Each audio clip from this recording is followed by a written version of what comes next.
咳嗽久不好，就找鸭脚草。好，大家随着我的镜头过来一起看一下。小玉啊，这个鸭脚草啊，它又叫鸭脚板，但是它的正名呢是叫紫花前胡。好，我们来带给大家看一下真正长什么样子。来看一下，馆长，原来它的花真是紫色的。来，小玉，你拿的这个，你看它这个植株啊，这个植株呢，它的叶子呢是从它的根部长出来的。而我手上的另外这一株，大家看一下啊，它的叶子呢是从它的茎部长出来的，而且它长出叶子的地方啊，这里会有一个这个叶托啊，然后呢它呈这种包裹状。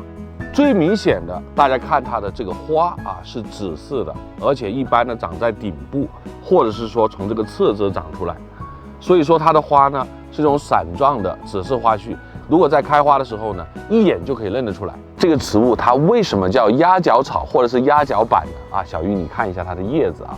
那么它这个叶子的话呢，你看中间这个叶片的话呢，非常典型，就是什么呢？它有2条很深的这种叶链，然后一片叶子就变成了似乎是3片，其实还是1片。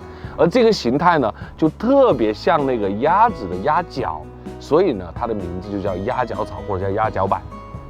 小玉，你知道这个紫花前胡它有什么作用吗？